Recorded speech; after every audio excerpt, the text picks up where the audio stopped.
الأنبار حاضنة أهل السنة. والله أنا أخاطبكم جميعا، أنتم الحاضنة الحقيقية. اليوم نحن في ديالى نعيش المعاناة. أسأل الله أن يديم عليكم الأمن في محافظتكم، أسأله أن يديم. لكن يا أخوة أنا أحذركم وقولوا إن رجلا من ديالى جاء وحذرنا. اقبلوا رأيي، اقبلوه حتى لو يخالفكم. نحن في ديالى عشنا المعاناة وطلبنا في ديالى لما وصلنا إلى حد المعاناة ووصلنا إلى أنه لا يمكن الحل. نحن في ديالى طلبنا الإقليم في ديالى، لأن الذي يعيش المعاناة ويسمع صوت امرأة تغتصب ويسمع المساجين. ما هو الوطن؟ عرفني الوطن. الوطن ديني يستباح، الوطن عرضي يستباح، الوطن عقلي يستباح، الوطن تداس على كرامتنا. إن الدين مقدم على كل شيء. نحن لا نعرف العراق الواحد الأحد، نعرف الله الواحد الأحد. هو هذا. نحن في ديالى أطلقنا مشروع الإقليم للتعايش السني الشيعي. للتعايش السني الشيعي. اتركوا الشيعة يحكمون أنفسهم. المركزية في العراق ستدمر العراقيين.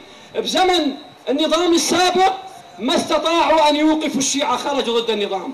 ولو نحن قاتلنا فإننا إذا خفنا من الإقليم والله إذا الإقليم يمزقنا فالقتال سيمزقنا شرا. لن يبقى في العراق تعايش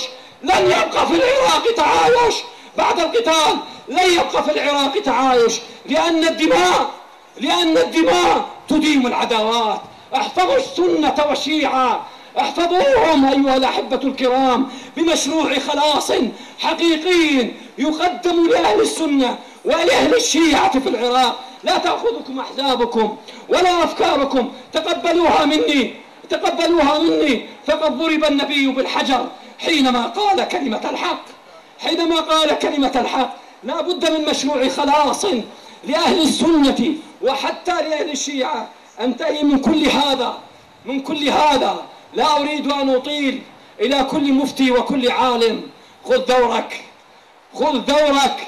لا يجوز الإفتاء في قضية وترك قضايا مصيرية للأمة أخرى.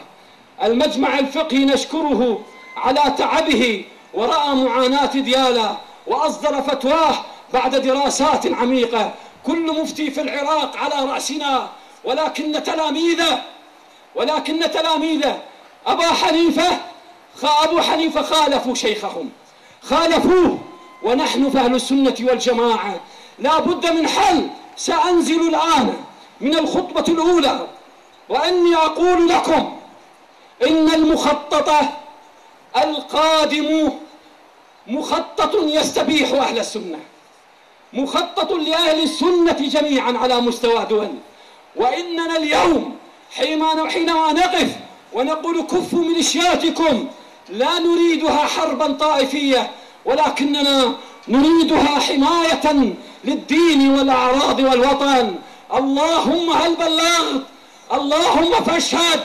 فلتسمع الحكومة ولتسمع الميليشيات وليسمع السنة وليسمع الشيعة وليسمع كل سياسيين. هذا مقامنا وهذا مقالنا، فهاتوا برهانكم إن كنتم صادقين. ادعوا من الله في الجمعة ساعة يستجاب فيها الدعاء.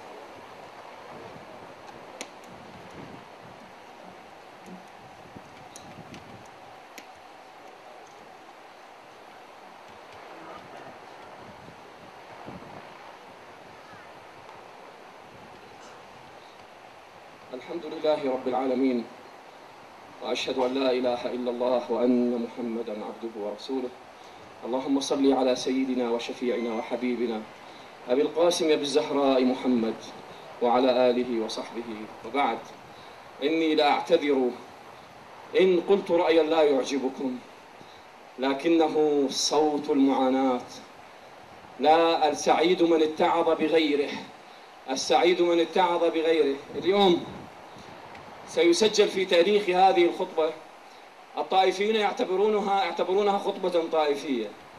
سنقول الآتي: أولا، لم نفتي بقتل أحد، لم نفتي بتفجير أحد، لم يفتي علماءنا بهذا. وقفنا ضد الظلم، ونعتقد أن الحكومة ظالمة، ونقول كلمة الحق بوجهها. فلا تبقوا على هذا التفكير الذي خسر فيه ستالين. ستالين هجر شعوبا بأكملها، والنتيجة ذهب ستالين وعادت الشعوب إلى ديارها. كل حاكم هجر انتهى به المطاف إلى النهايات المعروفة للجميع. فهي نصيحة لكل مخلص أن ينتبه، أن يوقف هذه الميليشيات ويأخذ على يد الدولة. نحن نحمل التحالف الوطني الشيعي عن سكوته عن الحكومة وعن الميليشيات. ما بها بعد مستحى يطلعون يزعلون ويقولون الشيخ حلل دمنا. لا، اطمئنوا. نحن نحملكم أنتم أهل السنة. ما قالوا لكم هاتوا رئيس وزراء سني، قال لكم ابقوا رئيس وزراء شيعي واعدلوا بيننا، إن الحجة تقام عليكم فاسمعوا. نحن نادينا في ديالى من أول يوم، نادينا الحكومة، قلنا لهم اعملوا بقوله تعالى: الذين إن مكناهم في الأرض أقاموا الصلاة وآتوا الزكاة وأمروا بالمعروف ونهوا عن المنكر. نصحناهم وقلنا لهم لا تعملوا بقوله تعالى: وكذلك جعلنا في كل قرية أكابر مجرميها ليمكروا فيها، ثم ينهي الله عز وجل الآية: وما يمكرون إلا بأنفسهم وما يشعرون. سيعود المكر على الجميع. هذه حلول نقدمها نحن أمام الجميع، ولا نقبل بتضعيف أو إخفاء أو غمط مظلومية أهل السنة. ولا نقول أن الشيعة لم يظلموا، ولا نقول أن أحدا، لكن الظلم واقع علينا.